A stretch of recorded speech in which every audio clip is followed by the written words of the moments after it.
So here's our goal. We will have a variety of problems. We're going to be able to optimize our results. So optimize doesn't mean the biggest possible thing that you can have, right? And when you think optimize, you think big. Sometimes optimize means small. If you think back to your grade 9 and probably grade 10, optimization is a concept that you'd have learned back then. And it wasn't always about getting the biggest anything. Sometimes it was getting the smallest. What if you are running a factory and you're looking at your costs? You're not trying to maximize your costs. If you're a businessman and you're trying to make money, you're trying to minimize your costs. You want to maximize your revenue and you want to minimize your costs. So sometimes the optimization is about making things as small as possible.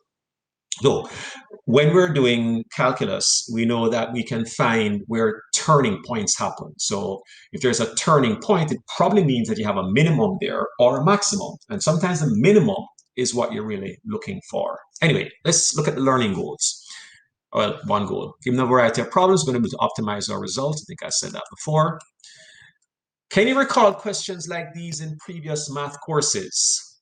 What dimension should the enclosure be in order to minimize cost?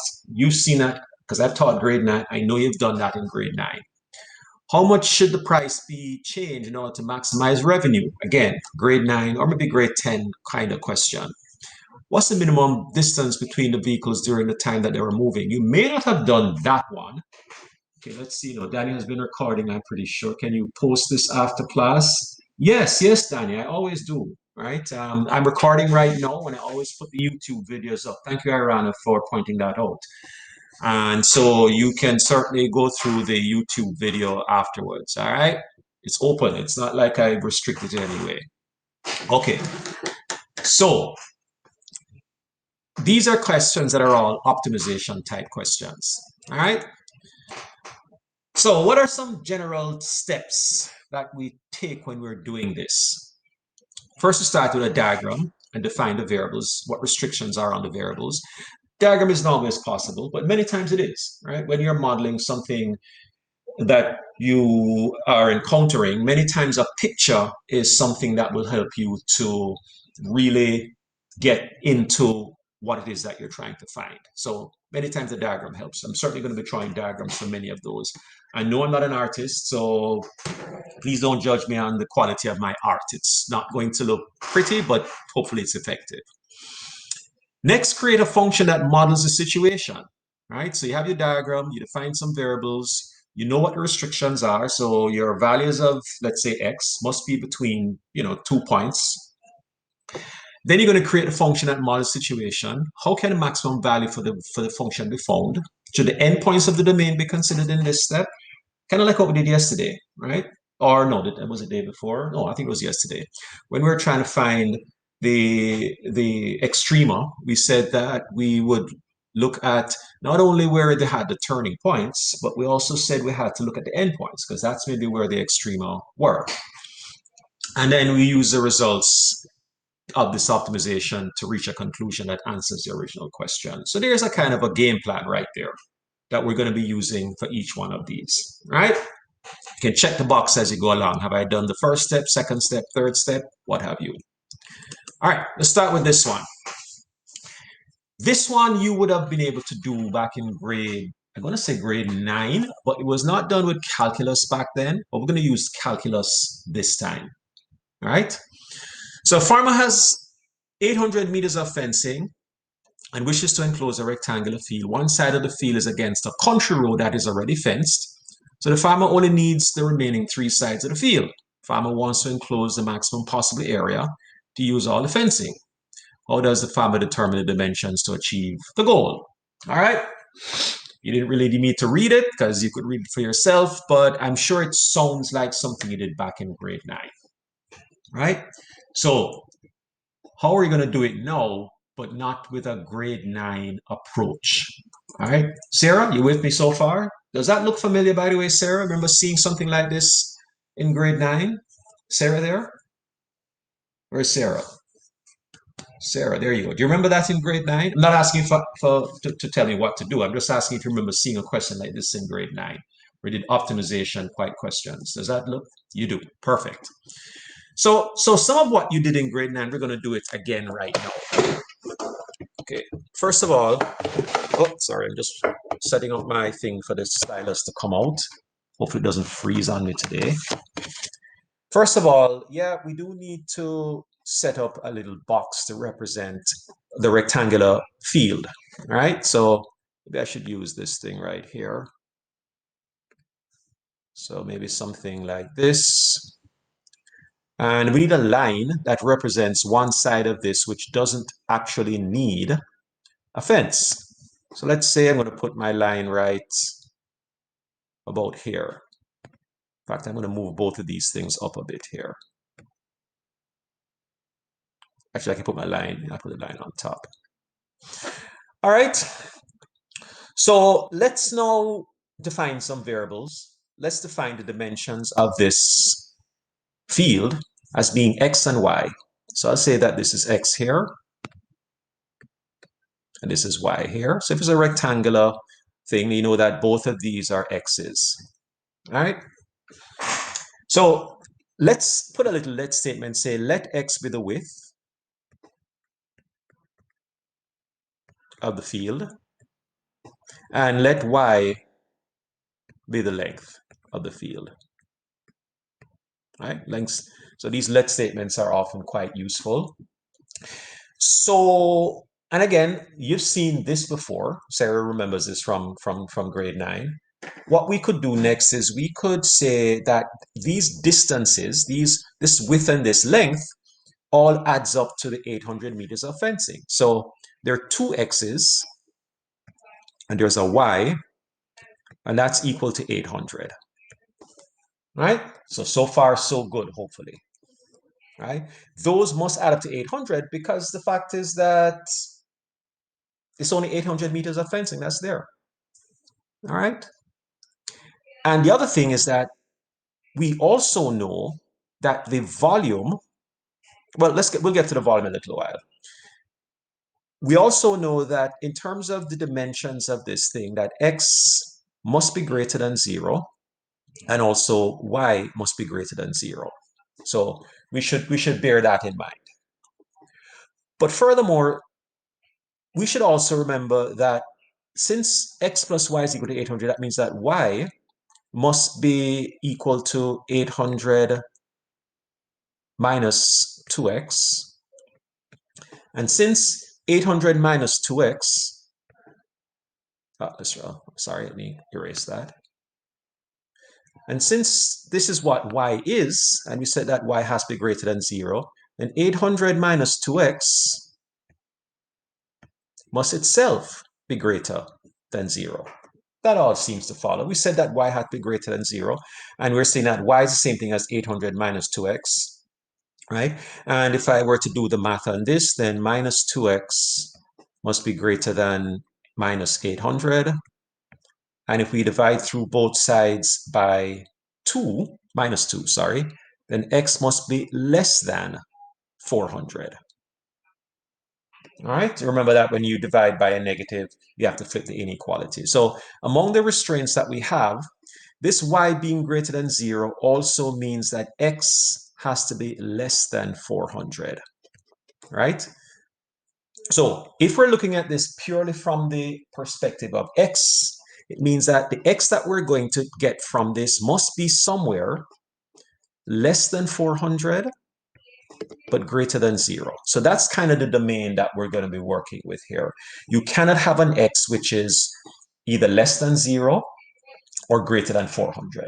It must be between those two limits. Okay. Now let's define a function for what it is that we are actually trying to optimize, right? Now look at what one of the things that I think I want to stress is this. When you're trying to come up with an equation that you are going to use a calculus on, think back to what it is that you're trying to optimize.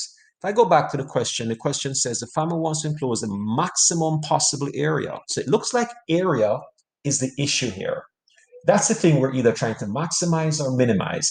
Optimization is about maximizing or minimizing. What we're trying to maximize here is the area.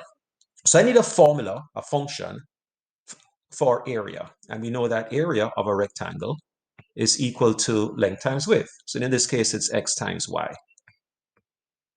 right? That's what the formula is for the area of this field, this rectangular field.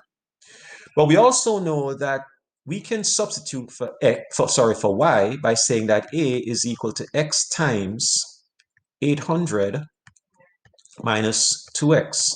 We already said from this stage up here that y was equal to 800 minus 2x. We said that before. So we can substitute for y by saying 800 minus 2x. Okay, so I'm going to multiply this out and say that a is equal to 800x minus 2x squared. Reasonable so far. No, we're trying to maximize area. So what if we then said, all right, we need to know where this function of x here, let's call this an a of x function, right? So this area does depend on the value of x. That's a given. It must depend on the value of x. So let's take a dA dx here, right? Because we're trying to maximize area. We're trying to find where the turning point on this function is. Let's take a dA dx here. And that is, of course, equal to 800 minus 4x. Okay, that's your derivative of the area function. And of course, we said that we needed to find a turning point, and a turning point has a horizontal tangent. So we're going to take our 800 minus 4x and set that equal to 0, which means that 4x is equal to 800, and therefore x is equal to 200. So it sounds like when my x is 200, I should have a maximum area. Now, the truth is, you might say, but that could be a minimum, Mr. Kamak. How do I know it's a maximum? Well, right now you don't have the tools yet to determine whether it's a min or a max, but you could do, some work with this. Well, one of the things, why can anybody tell me a reason why I know it's a maximum, not a minimum? Does anything about this suggest that this is a maximum rather than a minimum? Can anybody give me some ideas on that? Right? Because we really don't know unless we have other tools, and we will get more tools later on, right? Which will talk about, the nature of a horizontal asymptote, whether it's a max or a min, or maybe it's neither one. It could be something else, by the way, just so you know. But is there anything about the question that would lead us to believe that this is in fact this x value is going to give us a maximum? Right? Let me give you a clue. Look at the equation. Right? What kind of equation is that? What is the nature of that equation? Right? What kind of polynomial does that represent? It's a quadratic. Thank you, Adam. Right? And not only that, thank you. And look at what Taj just said, it opens down. So it opens down. And by the way, how do we know it opens down? Why is Taj right about that? How does he know that? Is he just making up stuff? The minus a. Thank you very much, Sarah. So if there's a minus a and it opens down, that would suggest it has a maximum, not a minimum. Right? So that means that when x is 200, right, we should have a maximum point. So we haven't even answered the question yet. And one of the things we need to look at, though, is my answer between in my domain? It seems like it is. I'm pointing to my domain right here. My domain is from 0 to 400, and x of 200 makes perfect sense right there in the middle between the two. So I'm going to say that it sounds like this, remember, x was a width. This width should give us the maximum possible area. But we haven't answered the question yet. It says, how many determine the dimensions? How does the family determine the dimensions to achieve this goal? So we need dimensions. Right now we have one dimension. This dimension represents the x, which we had defined as the width. So it means that we now have the width, and we still have to find the length. Well, did we have a formula to find length? The length we said was, remember, where is it? Here it is. Y is equal to 800 minus 2x. So for me to find my y, I just need to say, okay, so y is equal to 800 minus 2 times 200. And that is not 200. Try that again. Which means we're looking at 400. So now we're ready to answer the question. All right. So, but and then once we find what the width is, then we can easily find the length. The length works out to be 400. And next, we're going to simply answer the question. We should always have a statement of some kind. Question was, how does the founder determine the dimensions to achieve the goal?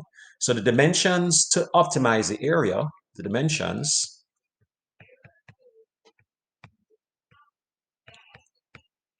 should be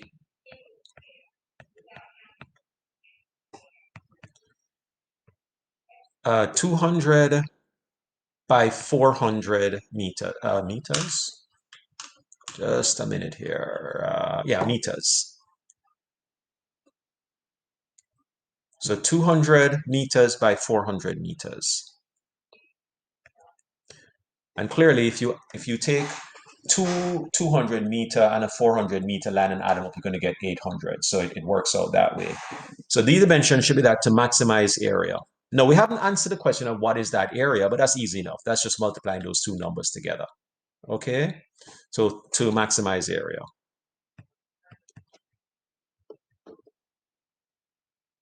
Okay? So that wasn't so hard. That's a little warm-up question there. And I appreciate the responses that you gave when I asked the question. I also appreciate the question that I got from the class, from Adam. That's good. That's good. All right. So we're going to move along. All right. That's just question number one. Let's get to question number two. Rectangle, again, a question that should look familiar. In fact, I did a question like this with my advanced functions class just this week, I think. It wasn't about maximization. It was about over what interval would it be above us. So it was an inequality kind of question. We're going to be, and they don't have the tools for doing maximum in advanced functions, or you didn't. But no, we do. So now we're going to ask a different question from the question that you'd have answered when you did this in advanced functions. Rectangular piece of cardboard, and I've done my best to represent this in a diagram, measuring 40 by 80 is used to form an open top box. So I'm making the length of this 80 and I'm making the base 40, right? To do so, we're going to cut 4 equal squares from the corners and fold up the sides. So it's a situation that I'm sure you're familiar with because we've done this before, or you should have. I know if you're in my class, you would have done something like this before in this very grade 12, right? So let's call this thing here X, right? Because that is good. I'm going to put a let symbol in a little while. I'm going to let X be the sides of that square. So there are 4 squares, right? So this is 1 square here, 1 here, 1 here, and 1 here. There are 4 squares that have been cut from each corner. And then after you cut those squares out, you're going to fold up the sides along that dotted line, and you're going to create your box, right? That's really what you're about. And the piece of cardboard is 40 by 80. That's what you're working with. And we're trying to figure out what dimensions are going to hold the most. So this is a volume question. It clearly is a volume question. So let's do a let statement again. So let X equal the sides of the square. And of course, it's a square, so both sides are the same. So the square edges, or I don't know what you call it. The square, this is the sides of the square. We'll just leave it at that. So there's my X, right? So every single dimension on here is an X. There's an X over here as well, X here, X in all 4 corners. It's a square, so they're all the same dimension. All right. Now, we need a formula for the volume of this square. And if you think back, you know that if I were to cut along the edges that you see in the corner, right, fold it up, that would tell you something about the length of this line that I'm pointing to right here. You can see my little thing moving along that line. What would the length of that side be after I cut and try to fold up to create the base of the box? So that dotted line, this dotted line inside here that I'm tracing out right now represents the base of the box, right? So look at what Kushi just said. 80 minus 2, I know you meant x, 80 minus 2x, right? Does that make sense, everybody, what Kushi just said? Right? Are we on the same page with that? Okay, Anika says yes. Is it just Anika and Kushi? What about everybody else, folks? Right? Does everybody else see 80? Okay, great. So let's just consider this side here to be my 80 minus 2. I'm going to put that in a different color. So 80 minus 2x. And that should sort of give you a clue that this side here that I'm tracing out right now would be 40 minus 2x. Okay, thank you very much for finally chipping in there. Alexander, Zach, Christopher, Sarah, and everybody, Javier, and everybody else. Okay, and Tom Leo. Okay, so now we can come up with something which represents the sides of this or the dimensions of this box that we're creating. That would mean that the height of the box would be equal to the x. Let's say one side of the base, so we'll call it the length of the base,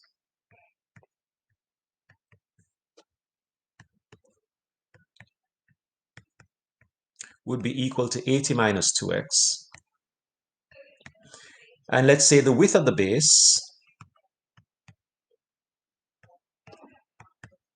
is equal to 40 minus 2x. Yes, Fernando, please go ahead. I'm listening intently. I can't hear you yet. Go ahead.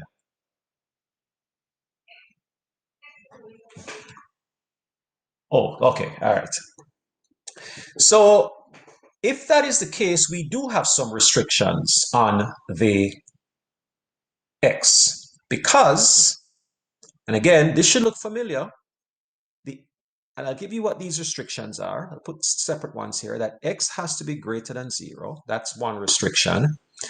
That 80 minus 2x must also be greater than 0. And that 40 minus 2x must be greater than 0. See, for every single one of these questions, every time I created or I restricted the domain, right? Because sometimes you might get answers from these optimization questions, and these answers are not acceptable. They don't belong in the domain. Mathematically, they make sense, right? So the math says that this is an answer, but because we're trying to model something that's real, we have to place some sort of limitation on what answers we can accept. Okay, so let's solve each of these. Well, this is already solved. That's good to go. This one we need to do some work on. So minus 2, I don't know why I'm going purple here. So minus 2x is greater than minus 80, and therefore x must be less than 40. This one says that minus 2x must be greater than minus 40, and therefore x must be less than 20. Okay, so now we solved all three restrictions. Can we condense this, right? There are three things here that we're saying define the domain. It has to be greater than 0, but it also has to be less than 40, and it also has to be less than 20. If I put all of that together, right, is there a simple way that I can define that domain? Can you help me out with that? Think back to the stuff you did in advanced functions, because we've done this, right? We didn't optimize it, but we've done it. Greater than 0, less than 20, right? Less than 40, somebody is saying, Sarah. All right. All right, those are two different answers, though.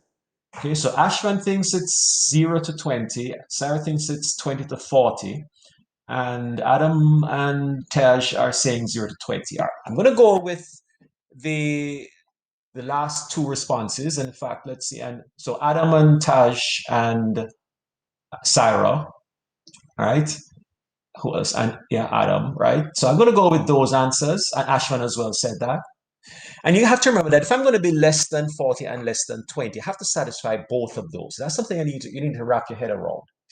I don't need to also, if I know I'm less than 20 and less than 40, I need to be both of those. Then if I need to satisfy both of those, why don't I just say less than 20? Because anything less than 20 is less than 40.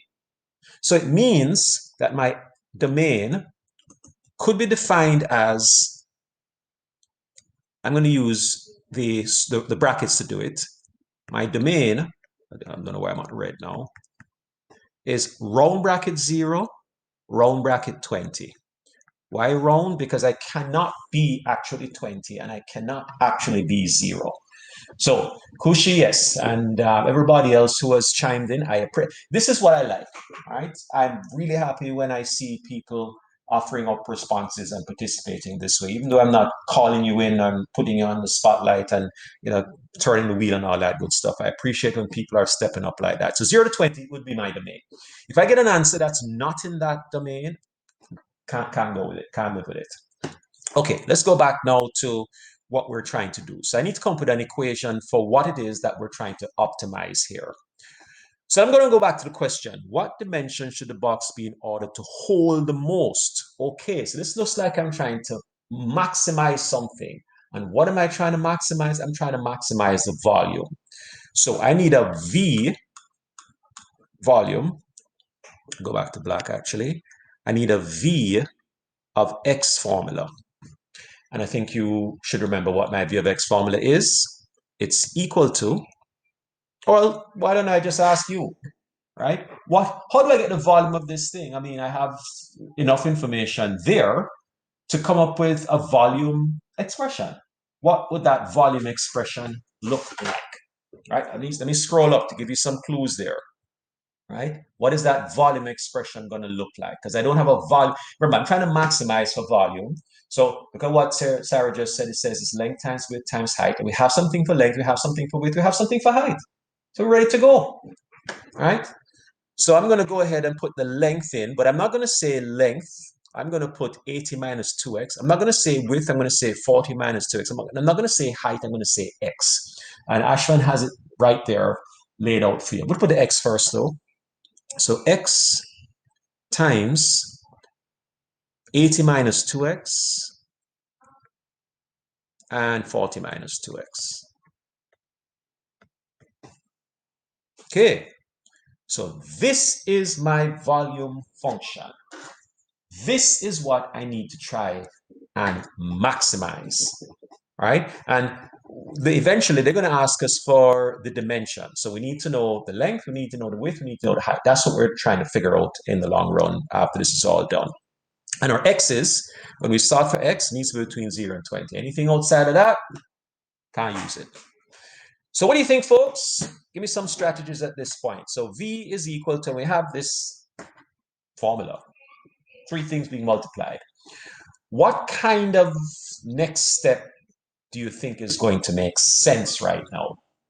Right? Think about how you would approach this if I had thrown this over to you and said, give me the maximum or minimum. Well, this may have a max or a min, but I'm really interested in the max right now.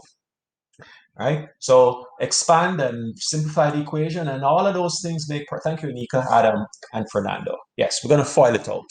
And I think the easiest way for us to do that is to, first of all, take the x into one of these brackets and then take that and multiply it into the other brackets. That's what I think, right? The other approach is, and I just want to make sure that everybody's clear on this. I know I've seen students do this, and I don't want you to do this. Don't put x into both brackets, right? That would be wrong.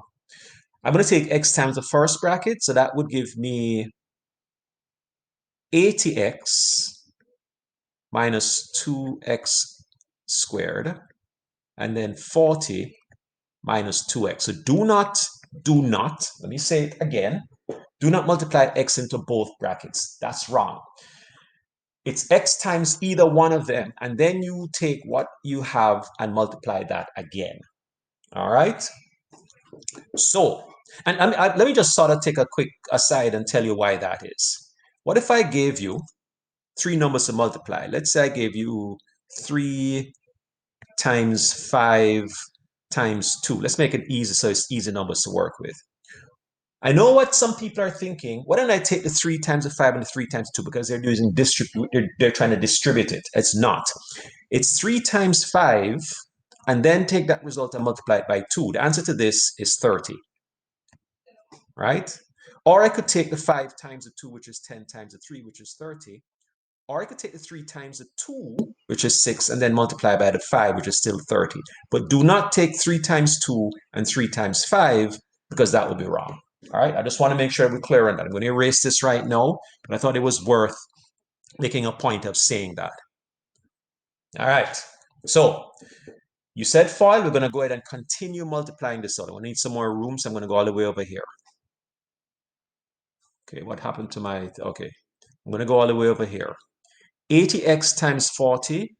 Again, I'm going to use my head here. I don't have my calculator close by. You can all correct me if I make a mistake, but I'm getting 3200, and that would be x. 80x times 40. 80x times minus 2x. I'm getting minus 160 x squared. Then the minus 2x squared times the 40, I'm getting minus 80 x squared, and the minus 2x times the minus 2x squared rather than times the minus 2x is plus 4x cubed.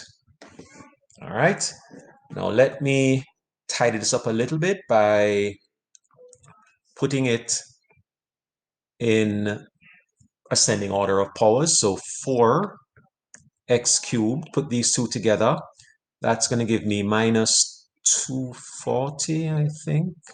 Yeah, 240x squared. I'm sure one of you will correct me if I get that wrong. And then something is missing here. No, I think we're good. Yeah, okay, so minus 240x squared and then plus 3200x. Yeah, I think we're good. I think we're good. Okay, I'm getting a thumbs up from the room for x cubed. Yes, yes, yes. Thank you. Thank you very much. Yes, let me fix that. Thank you. Appreciate that very much. For x cubed. That would have gone south very fast if we didn't do that. So now we have a v of x formula, right? What do we do now? What's next? What is next? Remember what we're trying to do? Trying to maximize our volume. Let me go back and show you here. What dimensions in order to hold the most? Trying to maximize the volume. Derive. Thank you, Taj. We're going to do a dv dx. So dv dx is equal to 12x squared minus, again, I'm going to say my head, folks, so, make a mistake, let me know, plus 3200. All right, everybody with me so far? Makes sense? Are we good? Let me do a quick shout out here. Okay, Ashfan and Sarah say yes. What does Zach say? Zach, are you with us so far? Yeah, that's good. Okay, where's Zach at? Zach, where's, okay, good. All right. Thomas, how about you? You with us so far? Where's Thomas? Thomas, checking in, Thomas, please. I'm not asking you to answer a question except just tell me that you're there. Where's Thomas? You're there. Okay. Following along so far, making sense? Is this good so far? Okay, good. Let's keep going then. So now we have this 12x squared, etc., etc., etc. What do we do now? It's already derived. That's great. What am I supposed to do with that? All right. What does the derivative help us to do at this point? Help me out, folks. Why do we even do this? Factor to find the x? Okay, let's try to see if we can factor to find this x. And I think there seems to be a common factor. I'm not even sure if there is. Let's see if there is. Let me quickly. Okay, I'm going to have to grab my calculator at this point. I can't do everything in my head. So 3200 divided by 12. No, that doesn't work out. So it doesn't look like we can factor to find x. Looks like we can't factor. And Kushi is saying, you know what? But we can factor out some things. It looks like there's a common factor, at least maybe 4. Yeah, we could, and then to give ourselves smaller numbers. Let's do that. So what we're doing is really setting this thing here, 12x squared minus 480x plus 3200. We're setting this to 0. And one way that we can make our lives a little bit easier is to divide through everything by 4 on the two sides, just so that we have smaller numbers. The right-hand side is still going to be 0. The left-hand side would just be, what, 3x squared minus, I'm going to say 120x. I'm going to say 800. Am I right, folks? I didn't use a calculator, but that was my mental math that I learned back in Jamaica under the mango tree. All right, that's where they put us to learn our multiplication tables. And so I think I did okay. All right, okay, good. All right, so let's keep going here. At this point, we don't, we can't factor. You can try, okay, but I don't believe we can factor. So what you saw from Kushi earlier on is that when you get to that point where you can't factor, you're stuck with the quadratic formula. So we'll quickly get that, and then we're going to compare these answers to, because they're going to be two answers generally when we do quadratics. We're going to compare our answers to our domain and ask ourselves whether the two answers are good, right? Because there may be more than one, and probably likely more than one, because most of these quadratics tend to have two solutions. So let's keep going. Let's keep going. So it's going to be minus b, so minus minus 120, which is 120, plus minus the square root of b squared, so minus 120 squared minus 4 times 3 times 800 all over 2 times 3. All right, so that's going purely from memory there. So folks, get your calculators out. I'm not asking you to do something you haven't done before. You've been using a quadratic formula since grade 10. So tell me what those answers are that you're getting when you put those numbers in. All right, let me sort of wait for the room to come up with some answers for that, please.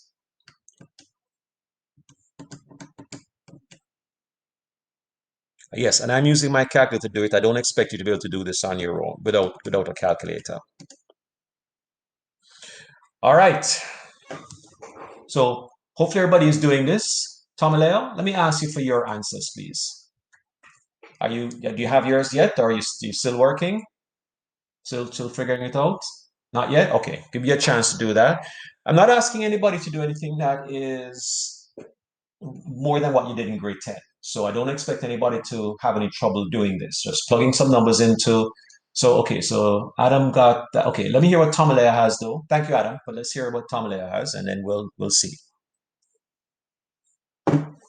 Does he agree with Adam or does he have a different answer? Let me hear from him, please. 31.5 and 8.5. Then we'll see what other people in the class think.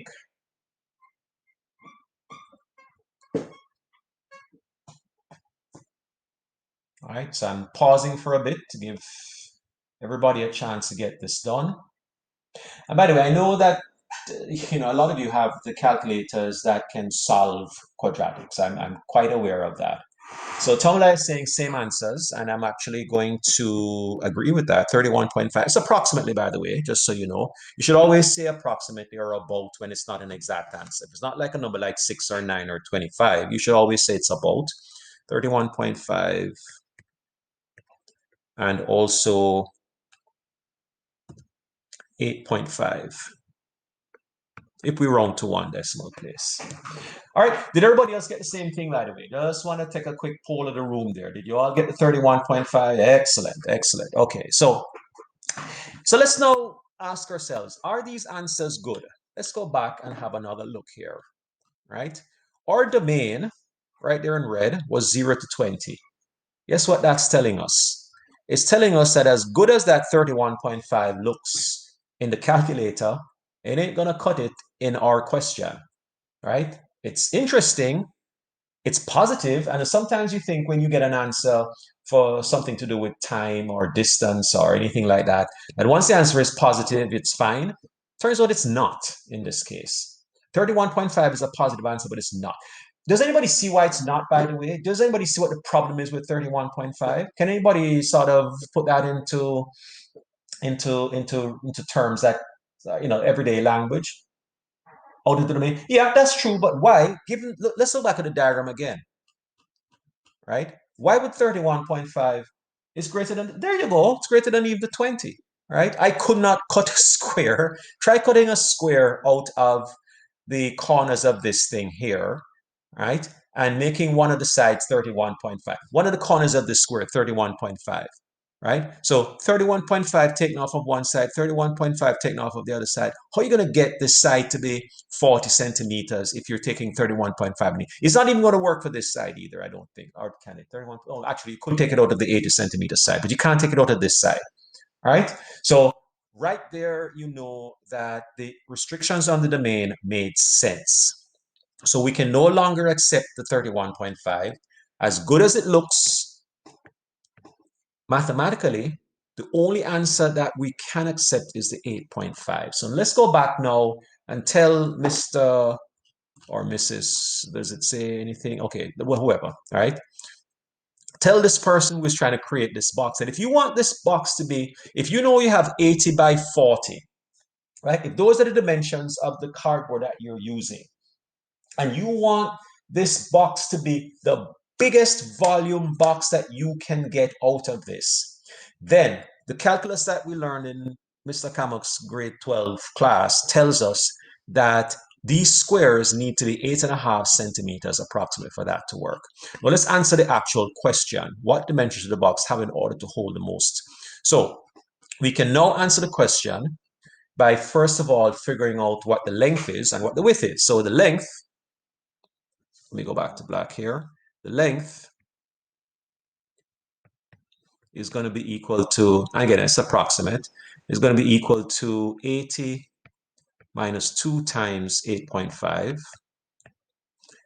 which is, was that 17 from 80, so I'm going to say 63 approximately centimeters. And that the width, folks, double check that for me, please. All right, and the width is equal to the 40, I think it was, minus 2 times the 8.5, which is again 17. So 17 from 40 will be 23 centimeters. All right, so here is my answer. The dimensions of the box are, no, let me, how did the question ask again? Let me assume, what dimensions should the box have? Okay, right. So they didn't ask what's the size of the square, because if that was the question, then we just give 8.5 centimeters. But the question was, what are the dimensions of the box? So the dimensions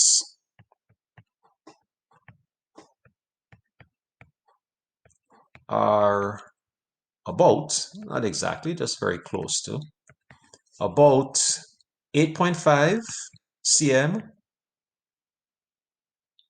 by 63 cm by 23 cm. Okay, you use those. Oh, sorry, your phone's just popped out. You use those dimensions and you're going to get the biggest volume box you can possibly get given 80 by 40 as the dimensions of the piece of cardboard that you're working with, right? That's what the engineers are going to come back and tell you. Change those dimensions and you're going to have a different scenario. You're going to have to do some more number crunching again. All right. So those are our first two questions on optimization. All right. So far, hopefully, so good. Let's get to number 3, which you should be able to hopefully finish before we get to our first break. Different kind of question. Maybe you haven't seen one like this before, but we can do this. Bus leaves Toronto at 1 p.m. heading east. All right, so I put a little thing here which I call T dot. Now, back in the day before you guys were born, that's what we used. That was the thing that we used to call Toronto. I think you probably call it the 6 or whatever you call it now, but back then we called it T dot. So from Toronto to not New Brunswick, sorry, North Bay, which is north of Toronto, it is approximately 350 kilometers. That's where North Bay is. And at 1 o'clock, the bus is going to leave from Toronto and head east. So the bus that's here is going to be heading this way, right? Going this way, heading east. The north of, sorry, the town that we're, that is up, north of Toronto is at North Bay. And that's 350 kilometers away. They give us 2 speeds here.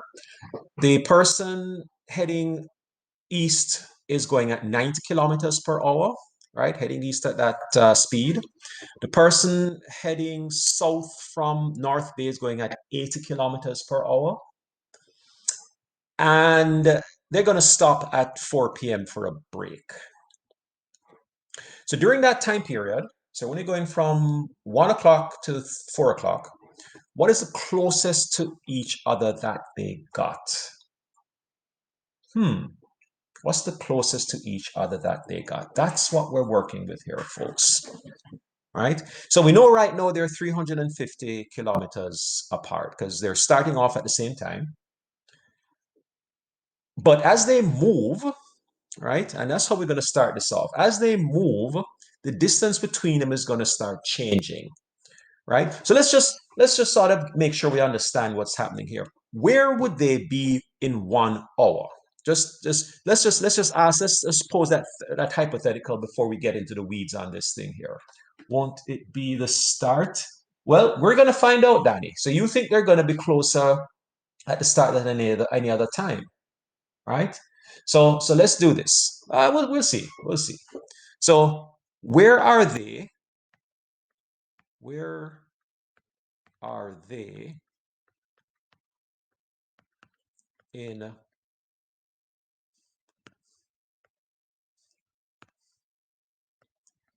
1 hour? And how far apart are they at that time? So we haven't got to the maximization stuff here. We just want to sort of wrap our heads around this thing a little bit. And how far apart are they at that time?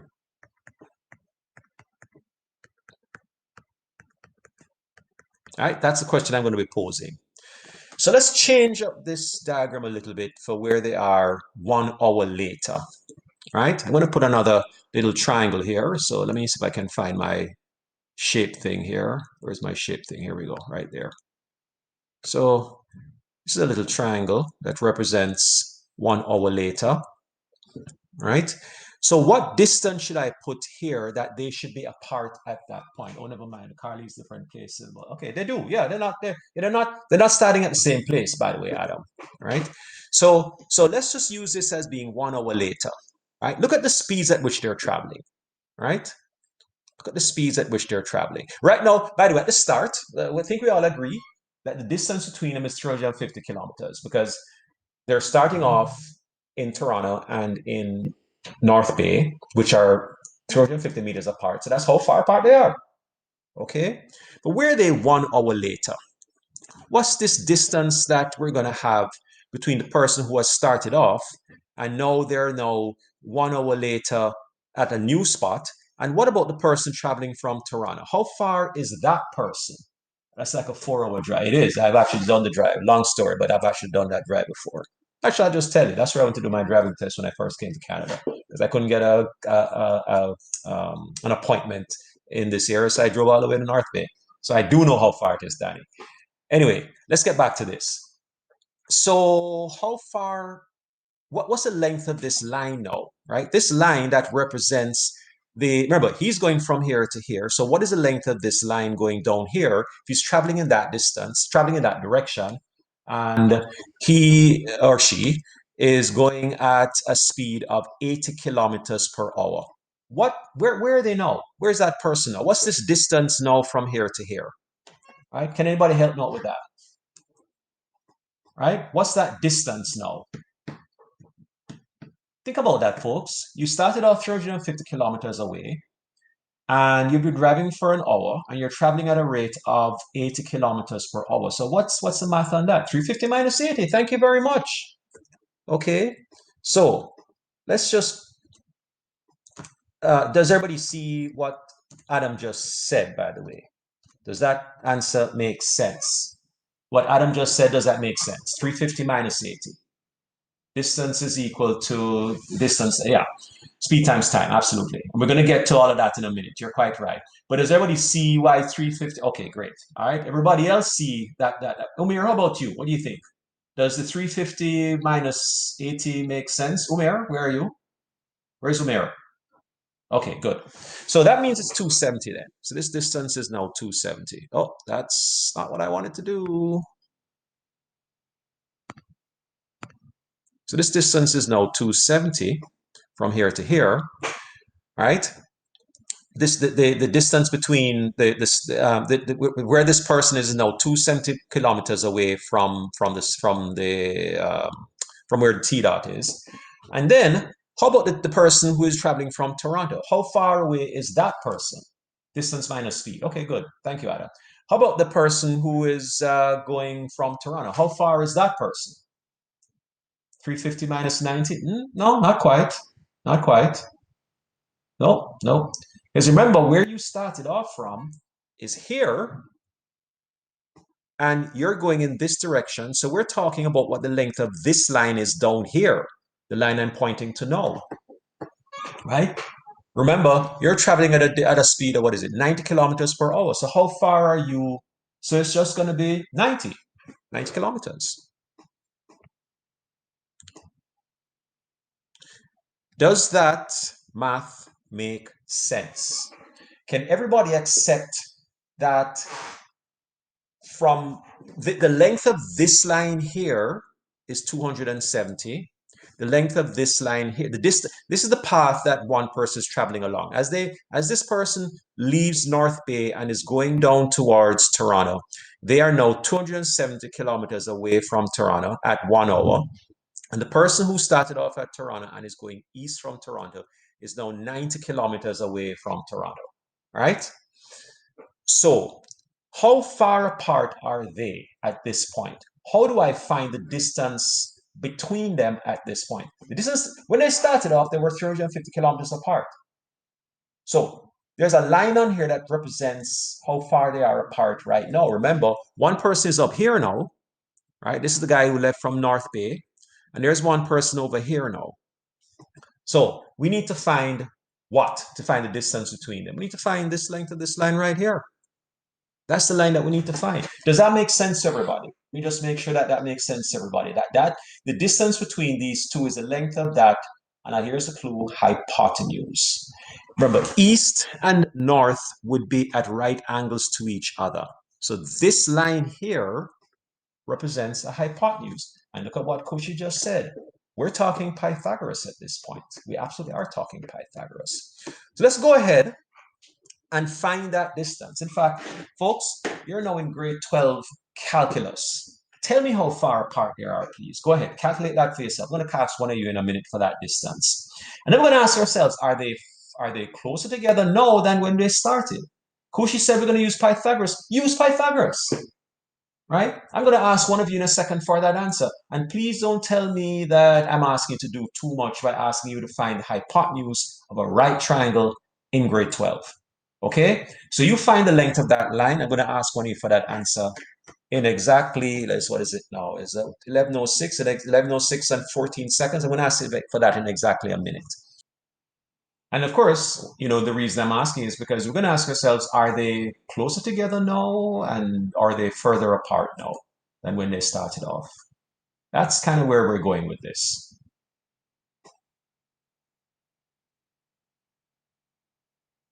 Okay, so I have a name, and that name is Alexander. Alexander, can you tell us how far apart they are now, please? 284.6 is correct. What is that over 285? What is that? What is that about? I'm not sure I follow why you're putting it over 285. Oh, I see. You're rounding it. I got you. 285. Okay. Yeah. So now they're at 285. So after 1 hour, so the answer to the question is 285. Thank you, by the way, Alexander. Kilometers apart. So it looks like for us to do this, we have to somehow come up with an equation that we can generalize. So we did this for 1 hour, right? Let's just be clear on that. We did it for 1 hour, but we need to find a way that we can generalize so that we can find the distance between them at any point in time.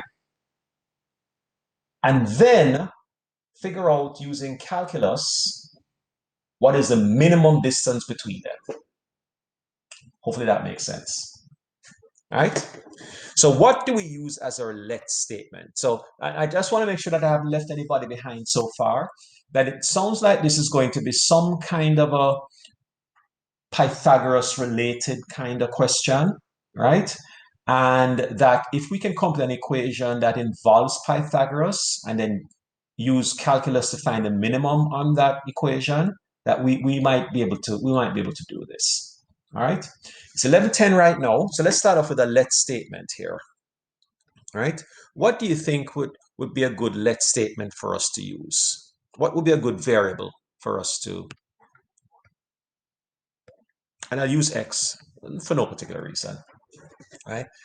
As our for a let statement. What do you think? What do you think might be a good variable that is going to influence how far apart they are? What do you think I should define that x as? Does anybody have the hours? Oh, okay, the time, right? Number of hours. So the time that has passed. Time that has passed. Right? Since they started, which was at 1 o'clock. And then it went up to 4 o'clock. All right. Are there limits on the value of x? Thank you, Ashwan, by the way. Are there limits on the value of x? Let's read the question again and see if perhaps there's a domain for this x. Right? Bus leaves at 1 p.m., heads east, and same time a car leaves North Bay, heads south, and during that, and they both stop at 4 o'clock for a break. During that time, so Ashvan is saying less than 3. So anything less than 3, so like -2 then would be okay then? What are you thinking? But greater than, look at what Sarah and Ashvan, who have, by the way, must compliment you both for having been as involved in what we're doing as you are. Not just you two, but I must definitely sort of call you out and call out in a positive way to say, yes, this is what I like. Can everybody accept that 0 to 3 makes sense? If I'm saying I'm starting at 1 o'clock and Adam says, yes, great. And I'm going to be, yes, thanks, Tash, thanks, Carly. And I'm trying to push this until 4 o'clock, then it means that I have 3 hours within which to figure out where they're closest. Okay, so we're going to let our domain, we've always had a domain, is that x has to be somewhere less than 3, less than or equal to actually. And I could say less than or equal to 0, because it could be when they begin. We've already established that it's not when they begin, right? Because when they began, they were 350 kilometers apart, and already they're closer together after 1 hour. So is it that it's something, maybe bigger than 1 or maybe less than 1? That's what we're going to try to figure out. Okay, so that's our x, and our x has to be between 0 and 3.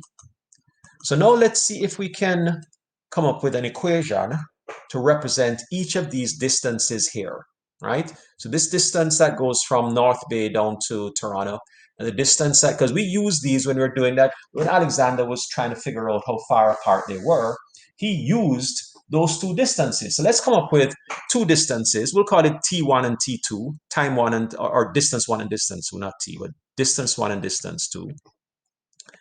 Let's call it that. And before we get to the 11:15, which we are shortly, let's see if we can come up with what those are. Do we know what the distance 1 might be? Distance, oh, by the way, which one is distance 1? That's actually a good point. Let's call this one here the distance 1. Let's call this one here the distance 2. Think about how, I think it was Adam came up with those a few minutes ago. So Ashvan is thinking 350 minus 80x. Well, the person is leaving from North Bay, which is 350 kilometers away, and he's reducing that distance by 80 kilometers every hour. That makes sense. So we're going to put that in as 350 minus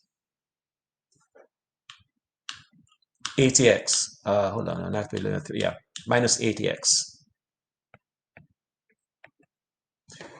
All right, that makes sense. Let's get to D2 now.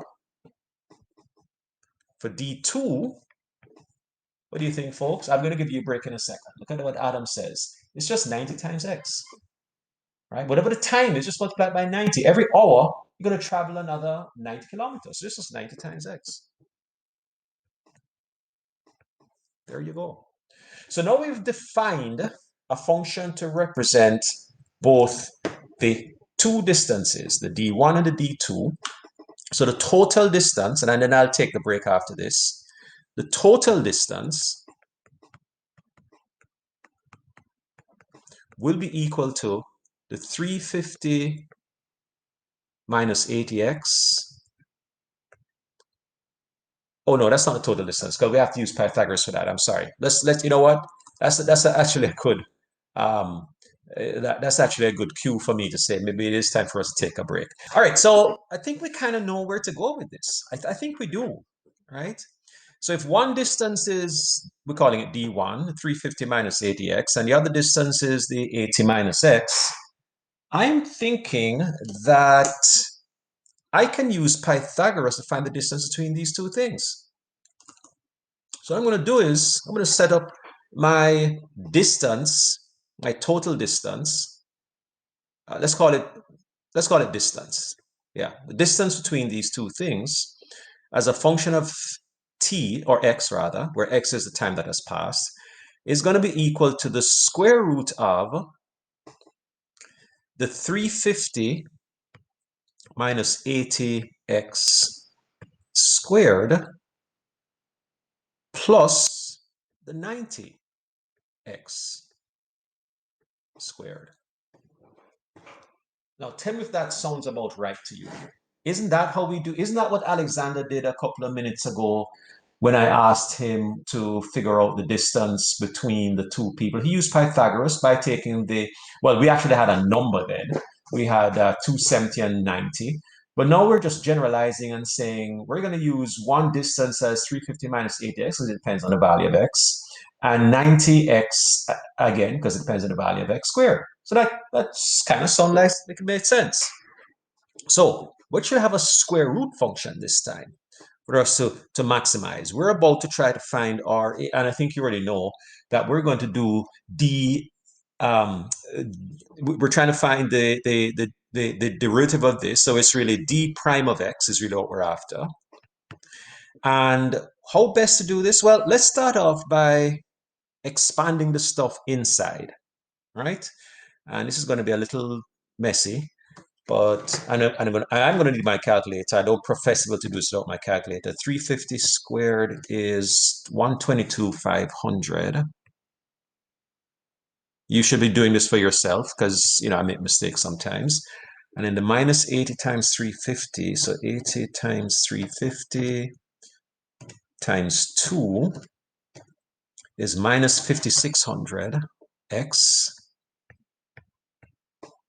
56,000 x plus 6,400 x squared, 6,400 plus 90, so that's 8,100 x squared, 81,990, yeah, 8,100. Space. I'll just stick my x squared on top there. All right. Now you should be double checking all of what I just did because you all know I make mistakes sometimes. So that's perfectly possible. So my d prime of x is equal to the square root of, I'm just tidying this up now, 122,500, and the minus 56 plus the 64. Is this 56? Is this really that big? 56,000, 56, 123. I think it is actually. And multiply that by minus 1, and then add 6,400. 49,600, I think, minus 49,600x, and then plus the 81. No, hold on, that's wrong. That's not right. That's not right. Sorry, folks. Let me fix that. These are not like terms. These are not like terms at all. The like terms are the ones on the end, I'm sorry. So minus 56,000x, and then those two be like terms. So 64 plus 81. 64 plus 81, 145,000, or 14,500x squared. All right, folks, did I make a mistake there? Or are you getting the same thing that I'm getting? And if you are, or if you're not, you should let me know, all right? Let me double check my work because I somehow feel I might have made a mistake along the way there somehow. 350 squared is equal to 122,500. Yeah. Take the product of those two, 350 and 80. 350 times 80. 2,800 and multiply it by 2, so that should be 56,000, right? And minus 56,000. And then 80 squared should, of course, be 6,400. And then 90 squared should be 8,100. So I think we're good. Plus 64. Got the same. Okay, great. Thank you, Adam. All right. So how best to... Oh, by the way, this is not dy dx. This is just dx. So sorry, I shouldn't have said dy dx. We haven't done that yet. We haven't done that. Part was wrong. That's just our d of x function. And thank you, Adam, for confirming that. Hopefully everybody else has the same thing. So let's now get to the derivative. And what's the best way for us to find this derivative, folks?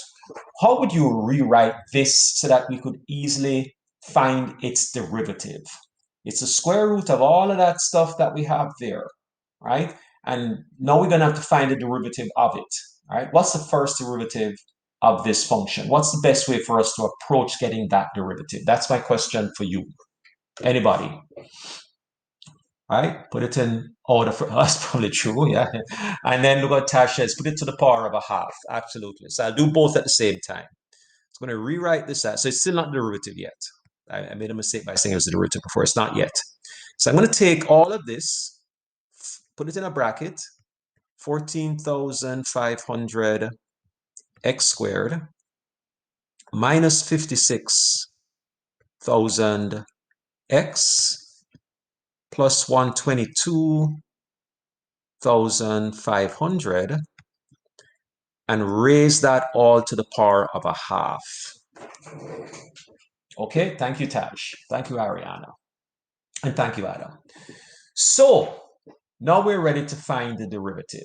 All right, we didn't find the derivative before. Now we're ready to find the derivative. And remember, at the end of this x that we're getting needs to be between 0 and 3 or we can't accept it. Okay? All right, so let's keep going here. So d of x, or let me just make a point. If when we did this, we got a number which was outside of the domain, doesn't mean that we can't answer the question. So now we have to look at the two boundaries of the domain and put those numbers into the function and see which of them gives us the shortest distance. So remember that sometimes it's the boundaries that are the answer, and I should make that point. Okay, time for us to get the derivative now. So that's the next step. So my d prime of x finally now is going to be equal to a half of all of this thing here.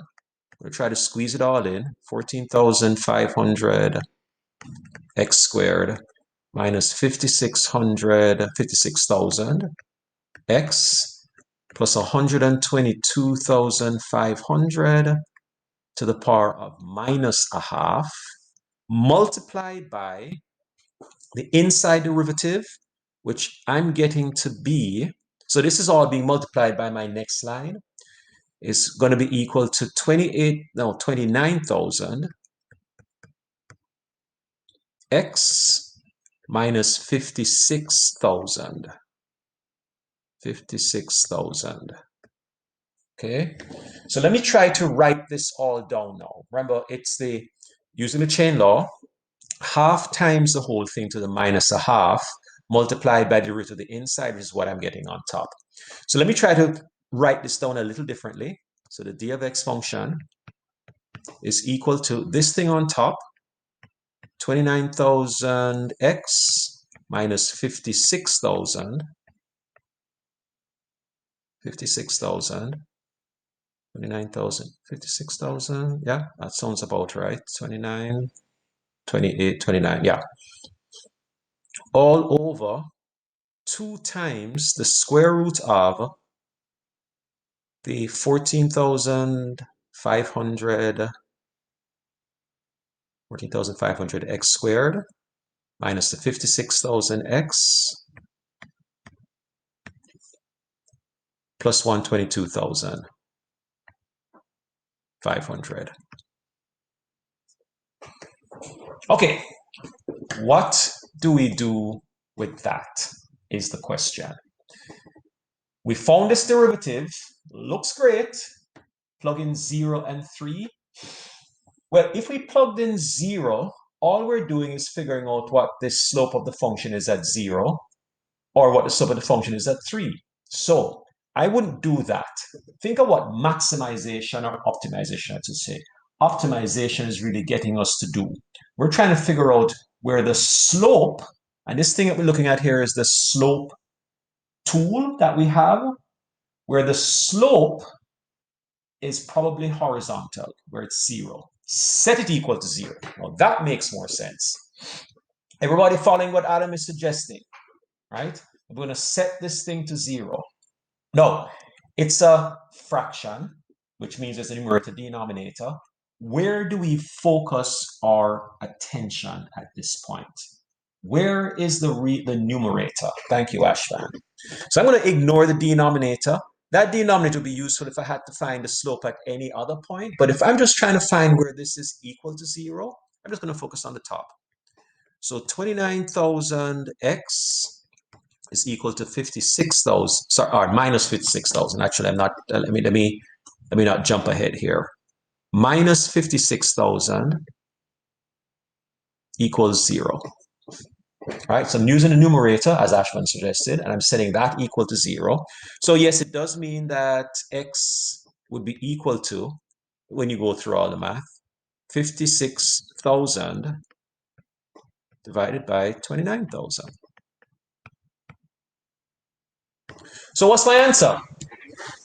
Help me out, folks. You got your calculator fingers ready to go. Give me an answer, please. Right? I should have to ask anybody in the room for the answer. It's just a simple division process. Right? I shouldn't have to go to a wheel for that, but what the heck? Oh, look at that. It's Adam. Adam, give me an answer, please. Okay, Anika has an answer there. Adam, do you agree with that answer, 1.93? Okay.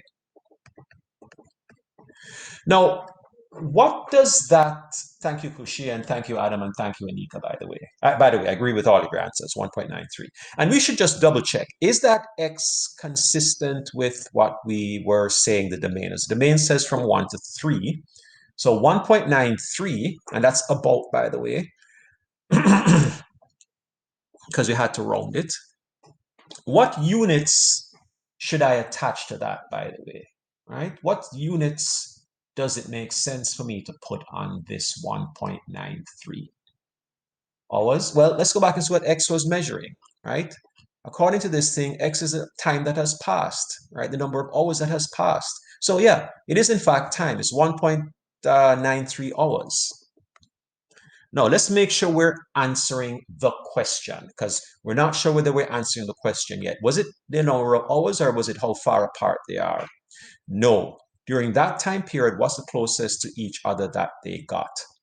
So now that we have the one at 1.93 hours, they're the closest. How do we know? Let me go back up. Let me scroll back up. How do we answer the question, right? What is the closest that they got? Because the 1.93 is not the answer. The 1.93 is not our answer. How do we get the answer as to how far the closest that they got? What are we supposed to do with this 1.93? Help me out, folks. So we haven't answered the question yet, right? This is in hours, and we're trying to, an answer should be distance. Plug in 1.93 to D1 and into D2, but you still have to square it, because remember, at the end of the day, these distances are just the distances that they are from this point right here, right? But or along this line right here. So really what we should be doing is plugging it into this distance formula right here, this x into that formula right here, the d of x, thank you, Tash, into the d of x formula. If we did plug it into just each of these, we just get the distances along here and here, but we don't know how far apart they are. But we do have a formula for that, which is this square root formula right here. So could I get you to do that for me right now? All I'm asking you to do, so the last person was Adam. Thank you very much, Adam. All I'm asking you to do, I'm going to ask one of you for this in a minute, is to plug that value of 1.93, approximately 1.93, back into our d of x formula. Look at what Taj just said. And I'm going to circle for you my d of x formula so that there's nobody in here who can say they don't know what they're supposed to do, right? Plug that 1.93 into that formula and give us the answer to the question. I'll give you a minute to get your calculators and to do that. If there's anybody, I'm taking Adam out, by the way. If there's anybody who isn't sure what I'm asking to do, speak up now, right? Because I can give you some more information if you're not sure what to do. And I'm going to tell you what my answer is, right? And I actually did it by using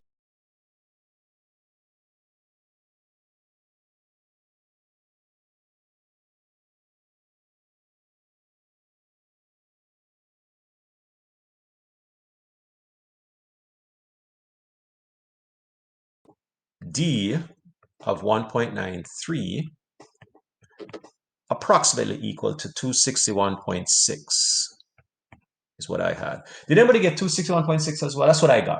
I was using the actual fraction. Yeah, okay. And that's in, and by the way, what is this measuring? What should I measure this in? Right? What's the correct unit kilometers? There you go. So I'm ready to answer my question now, my original question. Original question was, during that time period, what's the closest to each other that they got? And by the way, that answer makes sense because they were 350 kilometers apart. We did it at 1 hour and they were closer. They were 285 apart.